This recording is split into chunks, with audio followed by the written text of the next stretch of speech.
Pendant près d'une décennie, Dog Whisperer avec César Millan est restée l'une des séries télévisées les plus appréciées et les plus reconnaissables au monde. Les familles se réunissaient chaque semaine pour observer ce qui semblait souvent impossible des chiens effrayés, agressifs ou incontrôlables, se transformaient, sous leurs yeux, en compagnons calmes, sous la direction de César. La série est devenue un phénomène mondial qui a inspiré des millions de propriétaires d'animaux et a transformé un immigrant inconnu en l'un des visages les plus reconnaissables du dressage des animaux. Pourtant, après 9 saisons à succès et 175 épisodes, la série a soudainement connu une fin inattendue, laissant les téléspectateurs se demander pourquoi quelque chose d'aussi réussi avait disparu presque du jour au lendemain. À l'époque, l'explication officielle semblait simple. Les producteurs ont suggéré que les audiences avaient progressivement diminué et que la série avait simplement atteint sa conclusion naturelle après des années de diffusion. Pour de nombreux fans, cette explication semblait suffisamment crédible et l'histoire a discrètement disparu de la conversation publique. Cependant, des années plus tard, César Millan révélera que derrière les caméras, il a enduré l'un des chapitres les plus sombres et les plus douloureux de toute sa vie. Un combat que les téléspectateurs n'ont jamais vu en le regardant sourire avec confiance à la télévision.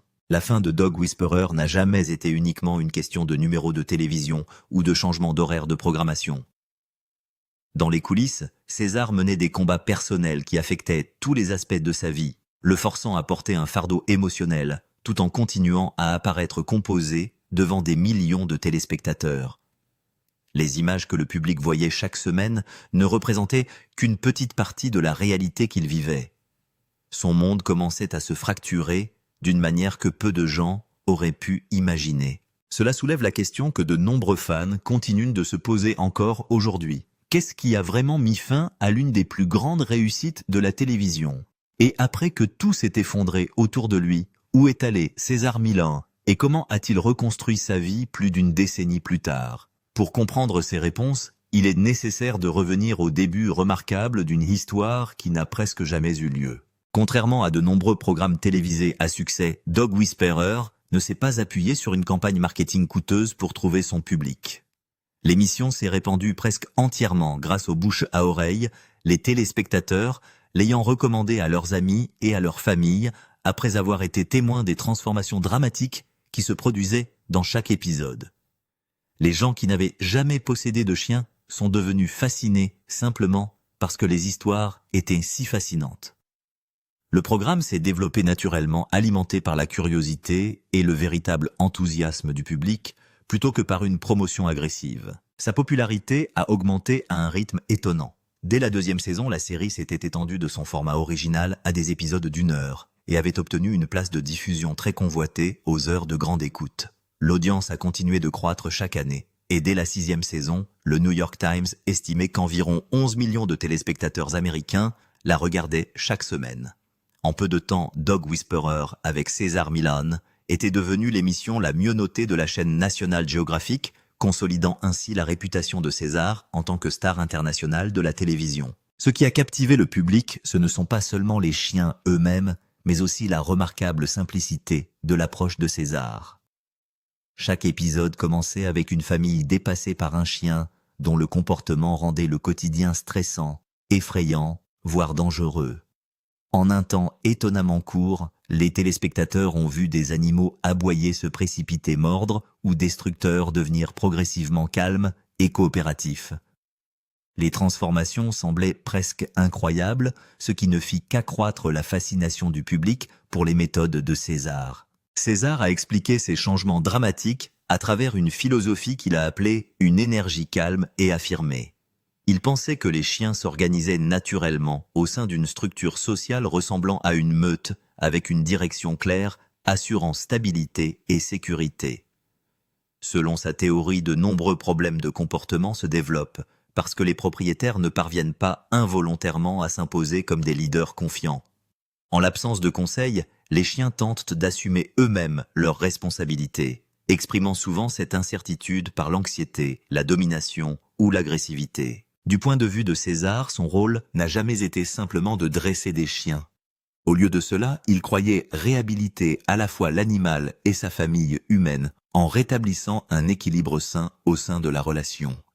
Il est entré dans les maisons non pas comme quelqu'un essayant de maîtriser un chien agressif, mais comme quelqu'un essayant de projeter une confiance calme, que l'animal pouvait naturellement le suivre. Que le public soit d'accord ou non avec tous les aspects de sa philosophie, les résultats visibles ont convaincu à plusieurs reprises des millions de personnes que son approche fonctionnait. Au fur et à mesure que son succès télévisuel se développait, tous les autres aspects de sa carrière augmentaient également. César est devenu le dresseur de confiance des célébrités, des athlètes, des musiciens et des chefs d'entreprise dont les chiens nécessitaient une attention particulière. Il a publié des livres qui ont rapidement grimpé dans les listes de best-sellers, développé des gammes de produits à succès pour les propriétaires d'animaux de compagnie et construit un empire commercial impressionnant autour de sa réputation grandissante. Ce qui avait commencé comme la passion d'un homme pour comprendre les chiens est devenu une marque reconnue internationalement. L'une des réalisations les plus importantes de cette expansion a été la création du Dog Psychology Center, un vaste centre de réadaptation de 45 acres à Santa Clarita, en Californie. Contrairement aux écoles d'obéissance traditionnelles, le centre s'est spécialisé dans le traitement de certains des cas comportementaux les plus graves imaginables. Des chiens jugés trop agressifs, craintifs ou imprévisibles pour les programmes de dressage ordinaires y étaient amenés dans l'espoir d'une réhabilitation. Pour César, l'installation représentait la réalisation physique d'un rêve qu'il portait depuis des décennies. Mais l'aspect le plus remarquable de son succès réside peut-être dans le point de départ du voyage. Bien avant les contrats télévisés, les livres à succès ou les clients célèbres, César Millan est arrivé aux États-Unis avec presque rien. Il a traversé la frontière à 21 ans avec seulement $100, incapable de parler anglais et sans connaître une seule personne qui pourrait l'aider à commencer une nouvelle vie.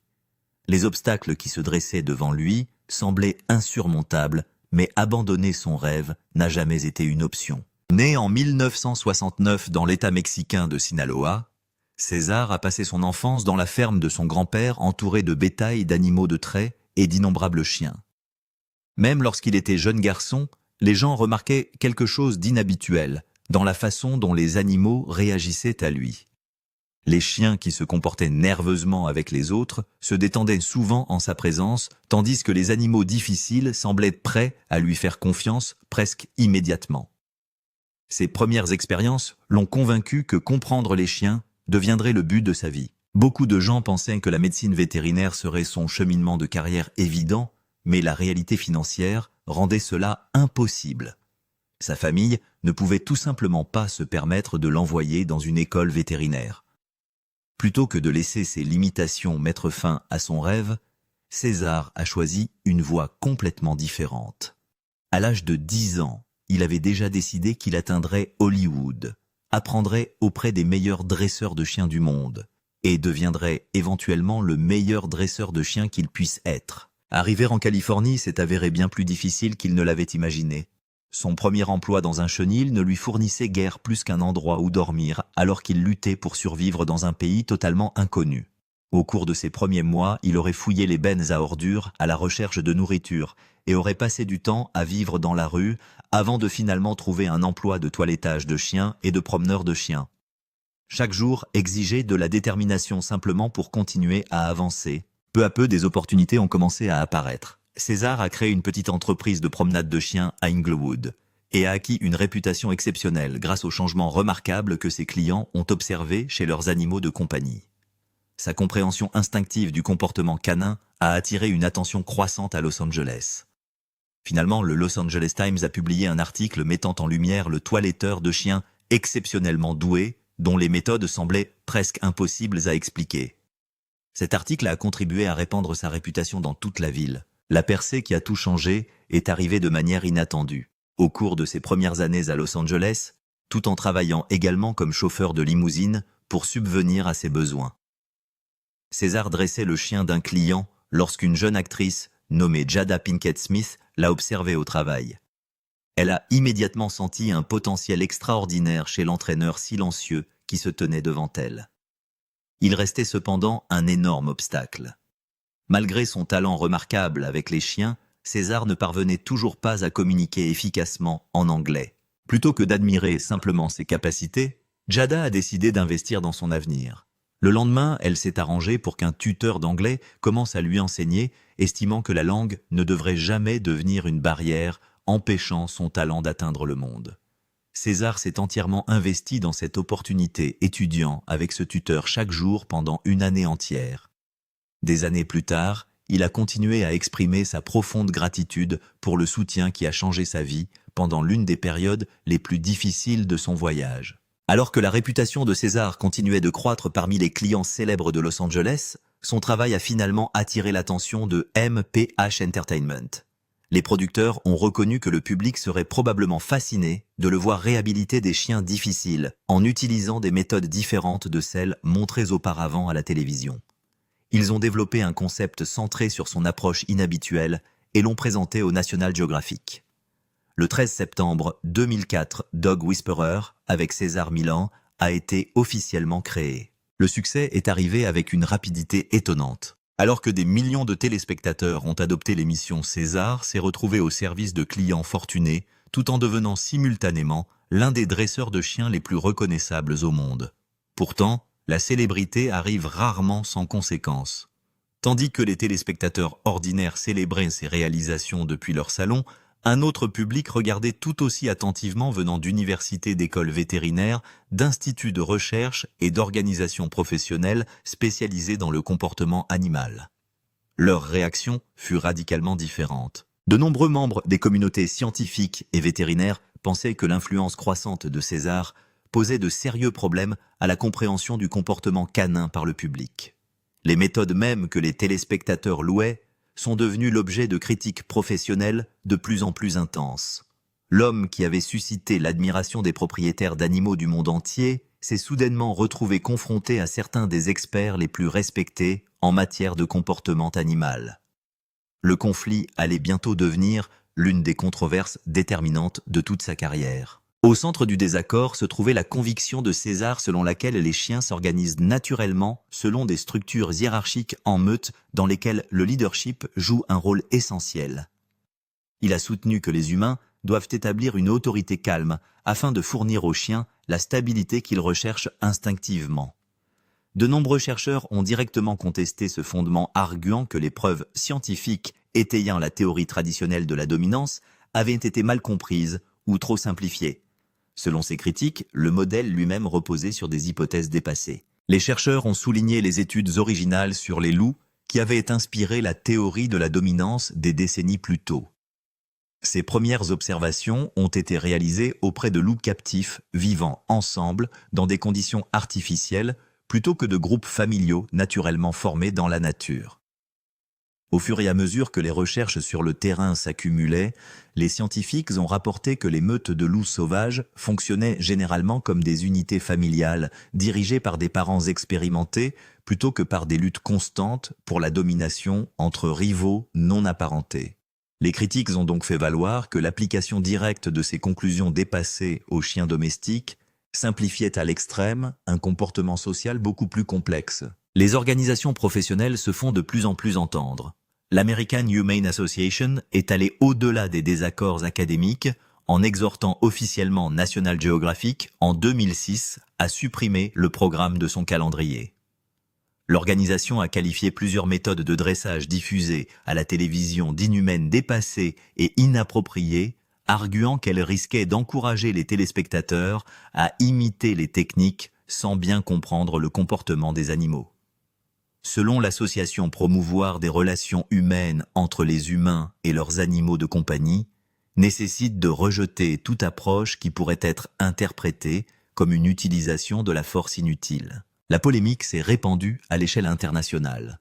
Lors d'une apparition à la télévision britannique en 2012, l'animateur Alan Titchmarsh a directement confronté César en lui montrant des clips vidéo qui, selon les critiques, le montraient frappant un chien à la gorge pendant un entraînement. César a fermement nié ces accusations, insistant sur le fait que les images ne représentaient pas ce qui s'était réellement passé. Néanmoins, la discussion s'est intensifiée après que les déclarations de la Royal Society for the Prevention of Cruelty to Animals ont averti que les méthodes d'entraînement aversives pourraient créer de la douleur, de la peur, et potentiellement aggraver les problèmes de comportement au lieu de les résoudre. Des protestations publiques ont rapidement suivi. Plus d'1 millier de personnes auraient rejoint une campagne sur Twitter exigeant que l'apparition télévisée de César soit annulée avant sa diffusion. Le personnel de production a reçu un flot de plaintes tandis que les groupes de protestation organisés via les réseaux sociaux ont attiré une attention croissante du public. Ce qui avait commencé comme un désaccord scientifique évoluait rapidement vers une controverse publique très visible, impliquant des militants des organisations médiatiques et des partisans de plus en plus passionnés des deux côtés du débat. César a refusé de garder le silence en réponse. Il a fait valoir que bon nombre de ses critiques les plus sévères possédaient des diplômes universitaires impressionnants, mais manquaient d'expérience directe avec des chiens véritablement dangereux, capables de blesser gravement des personnes. De son point de vue, les connaissances théoriques à elles seules ne pourraient jamais préparer complètement quelqu'un à prendre des décisions en une fraction de seconde lors de rencontres avec des animaux très agressifs.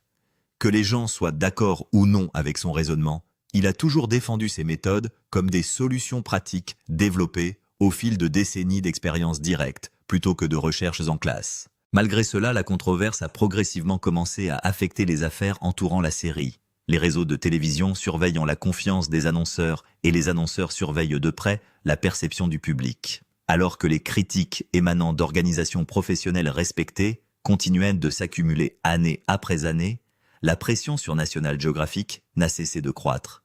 Le charisme, les audiences et les fans fidèles n'ont pas pu entièrement protéger le programme d'une opposition institutionnelle croissante. Finalement, le conflit s'est étendu au-delà du débat scientifique et de la critique publique pour devenir une arène encore plus sérieuse.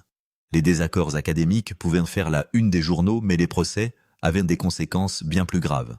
Une fois les contestations judiciaires entrées en scène, l'avenir de la carrière de César Millan et de son empire télévisuel a été confronté à un niveau d'incertitude sans précédent.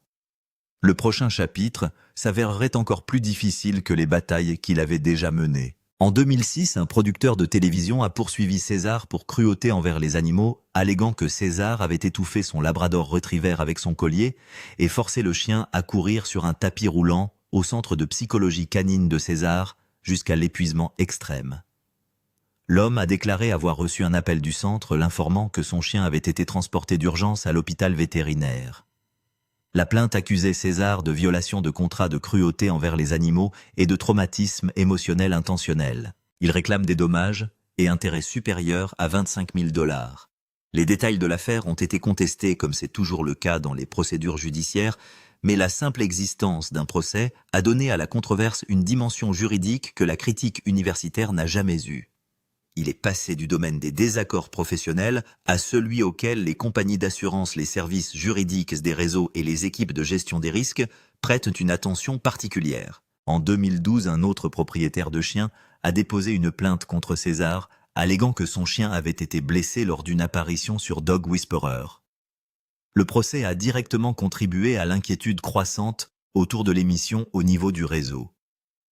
C'était un élément de plus dans un dossier qui s'épaississait à chaque saison. L'incident le plus explosif est survenu plus tard, lors du 9-1-1 de César, l'émission de suivi lancée par César après la fin de Dog Whisperer.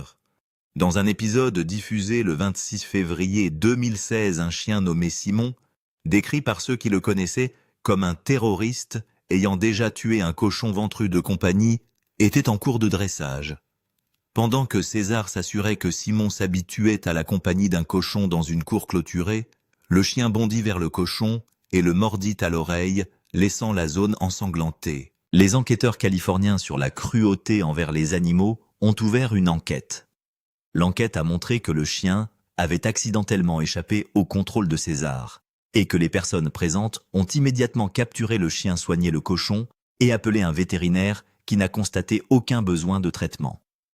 Le procureur adjoint du comté de Los Angeles, David Jacobs, a écrit dans une déclaration d'évaluation du cas qu'après une enquête approfondie comprenant l'inspection du porc, l'examen du rapport vétérinaire, l'examen de la vidéo complète à plusieurs reprises et l'interrogatoire de toutes les personnes impliquées, le bureau du procureur, comme nous n'a pas été en mesure d'identifier une quelconque cruauté envers les animaux commise par M. César. Finalement, aucune accusation n'a été déposée.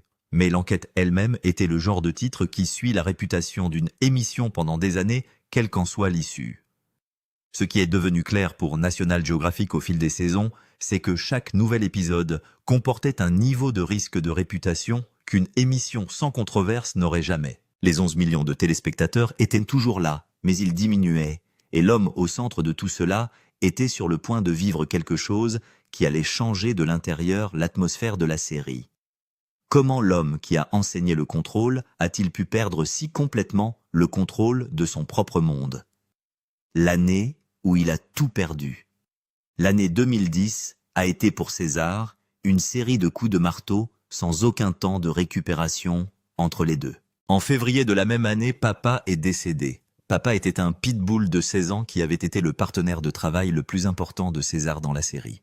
César avait élevé Papa à partir d'un chiot de 4 mois et l'avait présenté dans d'innombrables épisodes de la série. Un chien si naturellement calme et si instinctivement doué pour dissiper les situations tendues avec des chiens anxieux ou agressifs que César l'a utilisé comme une sorte de démonstration vivante de ce à quoi ressemblait réellement une énergie canine équilibrée. Il l'avait accompagné durant ses premières années à Los Angeles, lorsque César bâtissait encore sa réputation. Papa était mort paisiblement entouré de sa famille, tant humaine que canine. Selon César lui-même, perdre Papa était comme perdre un morceau de lui-même. Et puis 4 mois plus tard, sa femme et Luciane demandaient le divorce. Ils étaient mariés depuis 16 ans et avaient 2 fils. Le mariage avait été le centre privé stable d'une vie publiquement très instable. Le 4 juin 2010, Luciane César a demandé le divorce devant le tribunal de Los Angeles, invoquant des différends irréconciliables. Des documents juridiques montraient qu'elle cherchait la garde physique principale des enfants, avec visite pour César, alors âgé de 40 ans, ainsi qu'une pension alimentaire pour le conjoint. Quand cela s'est terminé, le sol s'est complètement détaché sous lui. En mai de la même année, César a tenté de se suicider en prenant une overdose de pilules. Il a été retrouvé inconscient et hospitalisé. Heureusement, il a survécu même s'il a refusé les médicaments par la suite, choisissant plutôt de surmonter la dépression par l'exercice, la discipline et l'affection, et en se replongeant dans le travail qui avait toujours donné une structure et un sens à sa vie. Depuis, il a parlé de cette tentative avec la même franchise qu'il apporte à tout. Il a déclaré au Tampa Times que cette expérience avait changé sa façon de comprendre les signes de la dépression et qu'en tant que père, César surveillait désormais ces signes chez ses fils et chez les gens autour de lui avec une attention qu'il n'aurait pas eue auparavant. Le spectacle s'est poursuivi tout au long de 2011 et jusqu'en 2012, mais c'était un spectacle différent maintenant et tout le monde à l'intérieur le savait. L'homme qui avait passé 9 ans à la télévision à apprendre aux gens à être le leader stable et calme dont leurs animaux avaient besoin, ne pouvait trouver le calme nulle part en lui-même. Le spectacle continuait en boitant, mais la fin était inévitable. Que se passait-il dans les coulisses de National Geographic et qu'est-ce qui les a finalement poussés à débrancher le verdict officiel? La fin officielle de Dog Whisperer avec César Millen a eu lieu en septembre 2012 après 9 saisons et 175 épisodes.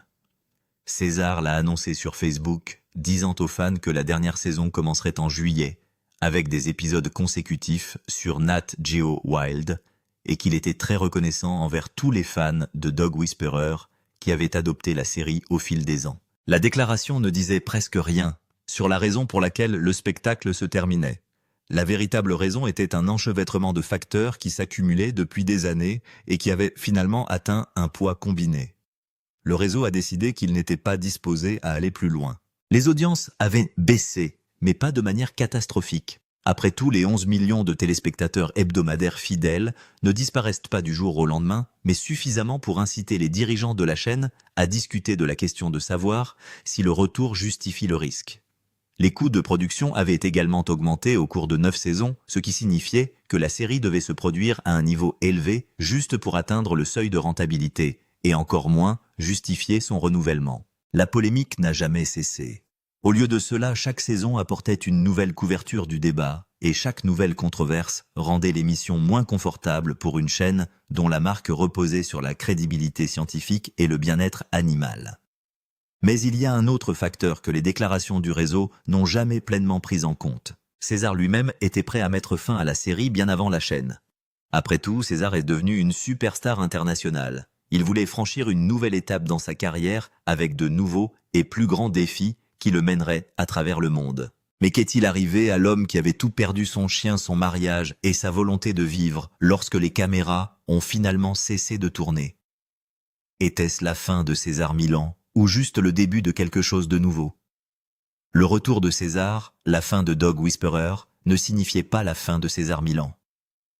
Au contraire, ce qui a suivi a révélé plus sur l'homme que ce que la série avait pu capturer en 9 saisons d'épisodes de 60 minutes. César a lancé Leader of the Pack début 2013, une série de 12 épisodes tournés dans le monde entier, au Royaume-Uni, en Italie, aux Pays-Bas et en Espagne. L'émission a donné une seconde chance aux chiens non adoptables en coachant les familles intéressées à les adopter.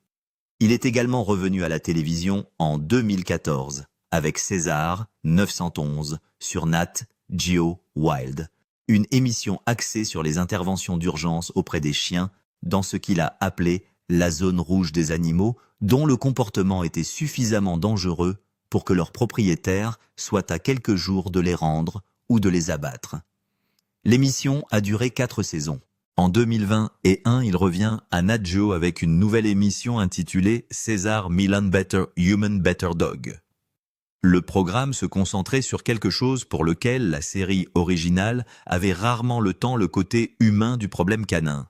Chaque épisode de 45 minutes faisait suite à des cas dans lesquels des personnes amenaient leurs chiens qui se comportaient mal pour travailler avec César dans son centre de psychologie canine, un ranch de 45 acres à Santa Clarita, en Californie. La série a duré 5 saisons et 60 épisodes. Il a lancé une chaîne YouTube qui a accumulé plus d'1 million d'abonnés. Il a fait une tournée mondiale avec César Millan Live, une production scénique composée d'une moitié de conférences et d'une moitié de démonstrations avec des chiens de refuge locaux. César tomba de nouveau amoureux d'une femme nommée Jaïra Dar et lui fit sa demande en mariage à Athènes, surplombant l'Acropole.